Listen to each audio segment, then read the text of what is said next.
बिस्मिल्लाहिर्रहमानिर्रहीम अस्सलामु अलैकुम। वेलकम टू RPH एजुकेशन। आज का हमारा लेक्चर नंबर 3 है। Chapter number 2 biology homeostasis.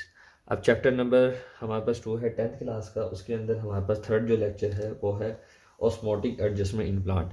कल हमने डिस्कस किया था removal of extra water, carbon dioxide and metabolic waste in plants. आज उसका जो नेक्स्ट टॉपिक है वो है हमारे पास osmotic adjustment in plant. Osmotic adjustment in plants. Plants के अंदर जो है वो ऑस्मोटिक एडजस्टमेंट होती है। तो on the basis of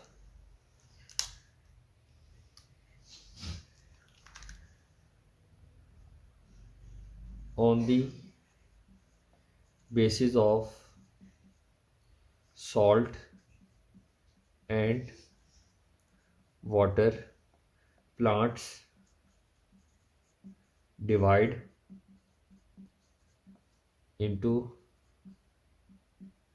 3 groups.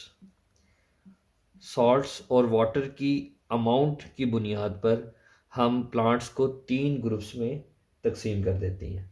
पहला ग्रुप जो है वो हमारे पास आता है हाइड्रोफाइट्स,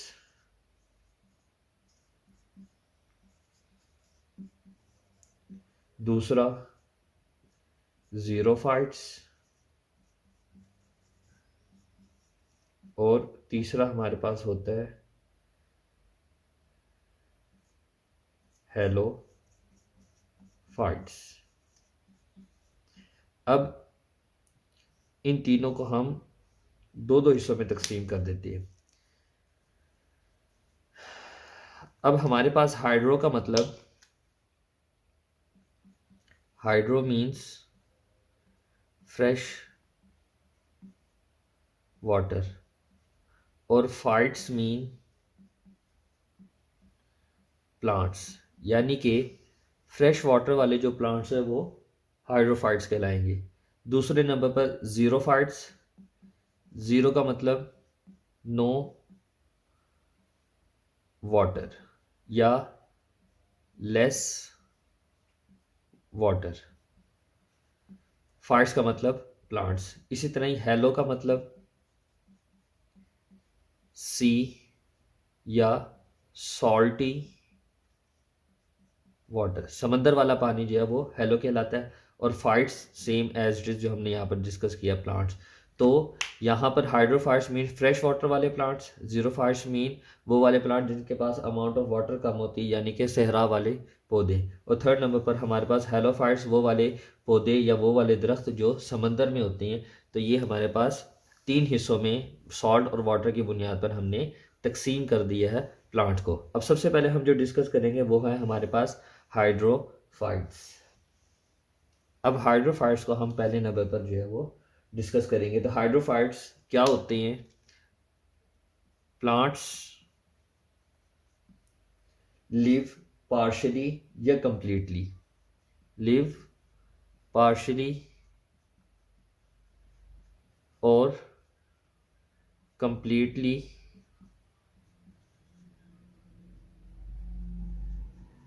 इन फ्रेश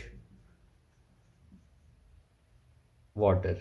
हम देख चुके हैं कि हमारे पास हाइड्रोफाइट्स का मतलब भी देख चुके हैं, जीरोफाइट्स का और हेलोफाइट्स का। अब वो वाले प्लांट्स जो आधे या मुकम्मल तौर पर पानी में फ्रेश वाटर में रहते हैं उनको हम हाइड्रोफाइट्स कहते हैं। अब जब ये पानी के अंदर या आधे या मुकम्मल तौर पर रहते हैं तो इन्हें पानी की कमी की प्रॉब्लम फेस नहीं करनी पड़ती। So they don't have don't face shortage of water. तो इन्हें वाटर की शॉर्टेज जो है वो प्रॉब्लम फेस नहीं करनी पड़ती। तो अब ये एक्स्ट्रा वाटर को रिमूव कर किस तरह करते हैं? They remove extra water through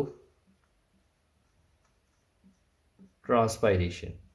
ये ट्रांसपायरेशन के ज़रिए जो है वो एक्स्ट्रा वाटर को लॉस करते हैं। अब ट्रांसपायरेशन हम कल देख चुके हैं कि loss of water in the form of vapours in the presence of light, यानी कि लॉस ऑफ वाटर करना वेपर्स की शक्ल में सूरज की रोशनी की मौजूदगी में, तो ये हमारे पास ट्रांसपायरेशन कहलाएगा। अब ट्रांसपायरेशन किस तरह करता है?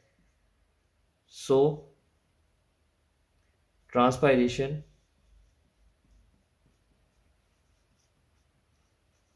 Occur by stomata. जो ट्रांसपायरेशन है वो किसके जरिए होती है?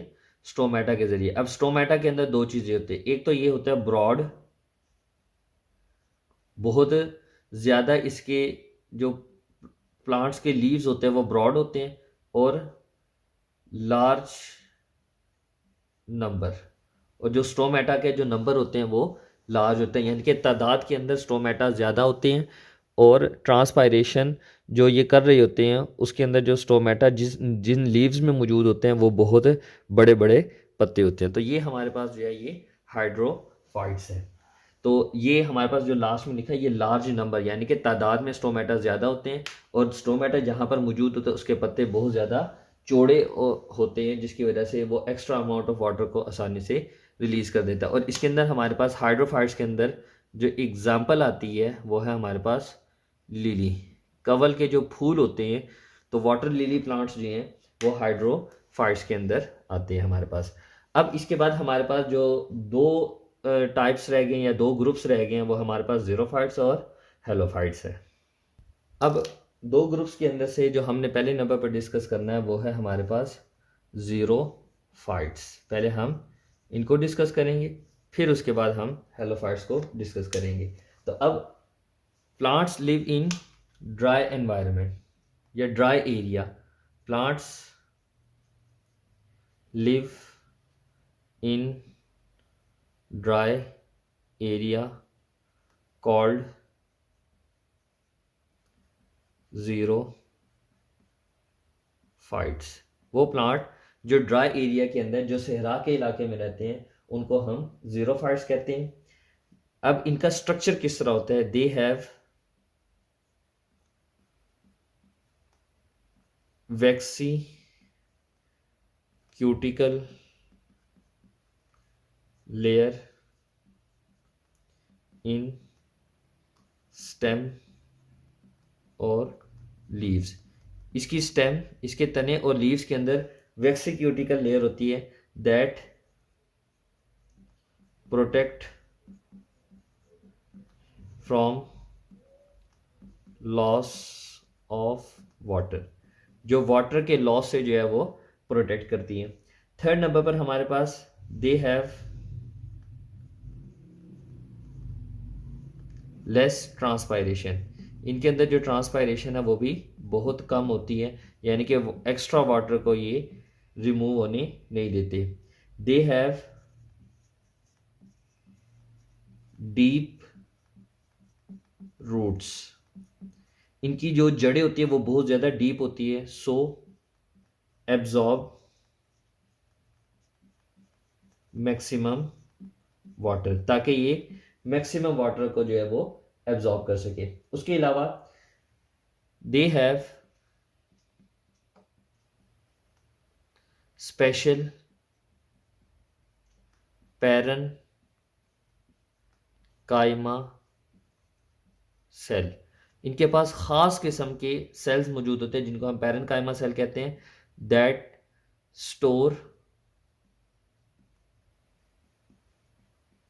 एक्सेस वाटर एंड सॉल्ट, जो ज़्यादा वाटर और सॉल्ट को जो है वो एब्जॉर्ब करके रखते हैं। और दी सेल्स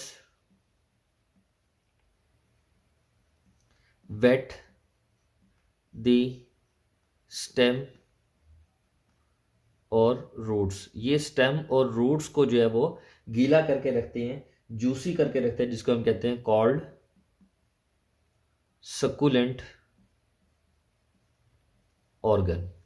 जो स्टेम और रूट को वेट करके रखते हैं सेल्स, उनको हम सकुलेंट ऑर्गन का नाम देते हैं। उसके अलावा हमारे पास इसके अंदर जो एग्जाम्पल आती है वो है हमारे पास कैक्टस। कैक्टस प्लांट होता है, अगर हम इसका स्ट्रक्चर देखें तो इस तरह का ये दरख्त होता है।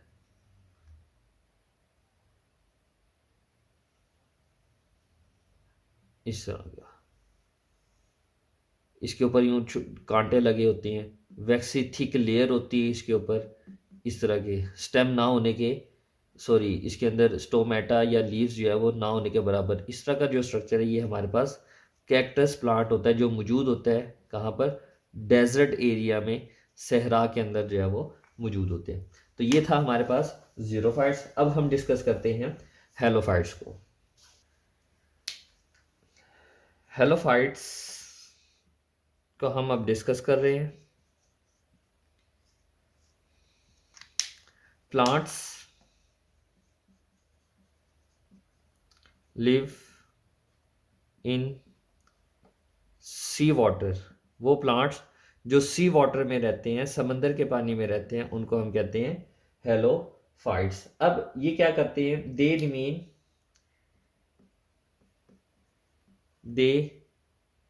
Remain live in high salt concentration, ये जो है वो हाई सॉल्ट कंसंट्रेशन के अंदर ही रहते हैं। अब ये हाई सॉल्ट कंसंट्रेशन को अपनी बॉडी के अंदर मेंटेन करते किस तरह करते हैं, देयर बॉडी इज हाइपरटोनिक, इनकी बॉडी जो है वो हाइपरटोनिक होती है। हाइपरटोनिक का मतलब सॉल्ट की अमाउंट ज़्यादा और वाटर की अमाउंट इनकी बॉडी के अंदर कम होती है। तो ये हमारे पास इनकी बॉडी जो है ये अपने आप को सॉल्ट की कंसंट्रेशन में ज़्यादा रखते हैं और सॉल्ट की कंसंट्रेशन के अंदर ही रहते हैं और अपनी बॉडी को ये हाइपरटोनिक कंडीशन में रखते हैं। अब ये हाइपरटोनिक किस तरह रहते हैं, दे डिड एक्टिव ट्रांसपोर्ट, ये क्या कर रहे होते हैं, एक्टिव ट्रांसपोर्ट करते हैं। एक्टिव ट्रांसपोर्ट होता है हमारे पास low concentration to high concentration की तरफ मॉलिक्यूल्स का मूव करना। मॉलिक्यूल का ये CONC डॉट जो लगता है बेटा, ये कंसंट्रेशन होती है।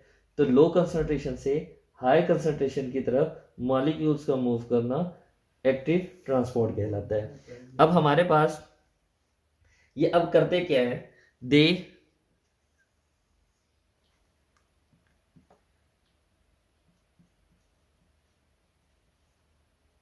डिड एक्टिव ट्रांसपोर्ट, ये एक्टिव ट्रांसपोर्ट करते हैं।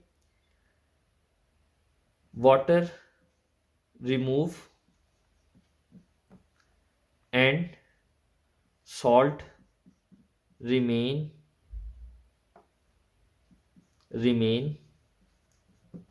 In body. तो अब ये एक्टिव ट्रांसपोर्ट करते हैं और वाटर को रिमूव करते हैं और सॉल्ट को बॉडी के अंदर रखते हैं। अब इनकी बॉडी के अंदर जो है वो जो सेल मेम्ब्रेन जो है वो सेमी परमिएबल करती है काम। प्लांट सेल वॉल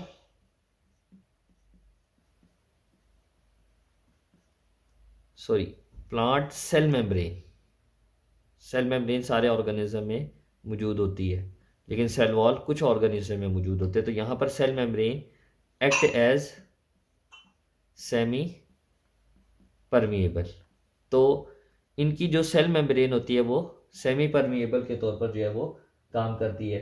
तो अब ये सॉल्ट को बॉडी के अंदर रखेंगे और पानी को जो है वो निकाल देंगे। अब इनकी बॉडी के अंदर एक्टिव ट्रांसपोर्ट किस तरह होता है, फ़र्ज़ कर लें कि हमारे पास ये एनवायरनमेंट है, बीच में प्लांट का ये सेल रख दिया हमने, ये गोल नहीं होता, सॉरी ये ह्यूमन का होता है, ये हमने चोरस टाइप जो है वो रख दिया हमने प्लांट का सेल। अब यहाँ पर ये हमारे पास सारा का सारा सी वाटर है, ये सारा का सारा हमारे पास क्या है, सी वाटर, बीच में हमारे पास ये प्लांट सेल है। अब यहाँ पर जो है क्या होगा, एक्टिव ट्रांसपोर्ट, ये A.T लिख रहा हूँ, ये एक्टिव ट्रांसपोर्ट है। अब होगा क्या कि यहाँ पर सॉल्ट ज़्यादा है, यहाँ पर सॉल्ट ज़्यादा है। तो अब ये एक्टिव ट्रांसपोर्ट का, यहाँ पर जब सॉल्ट ज़्यादा है तो एक्टिव ट्रांसपोर्ट ने ये देख लिया कि लो कंसंट्रेशन से हाई कंसंट्रेशन, तो सेल के अंदर सॉल्ट ज़्यादा है, तो जितना सॉल्ट है बाहर से वो अंदर की तरफ मूव करेगा। तो सॉल्ट सारा का सारा बाहर से अंदर की तरफ मूव करेगा। क्यों? क्योंकि लो एक्टिव ट्रांसपोर्ट करके वो लो कंसंट्रेशन से हायर कंसंट्रेशन की तरफ मॉलिक्यूल्स को खींचेंगे, जिसकी वजह से बाहर से सॉल्ट जितना भी होगा वो सारा का सारा सेल के अंदर मूव कर जाएगा। इस तरह ये अपनी बॉडी को जो है हाई कंसंट्रेशन ऑफ सॉल्ट के अंदर रखते हैं और इनकी बॉडी हमेशा हाइपरटोनिक कंडीशन के अंदर रहती है। इसके अंदर हमारे पास जो एग्जाम्पल है वो है हमारे पास सी ग्रास।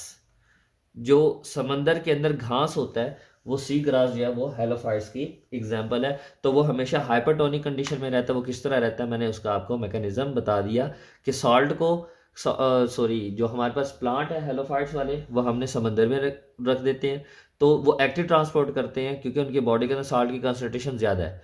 तो बाहर जो है वो उसकी उस सेल के लिहाज से कम होगी, वैसे तो ज़्यादा ही है लेकिन सेल के लिहाज से कम होगी।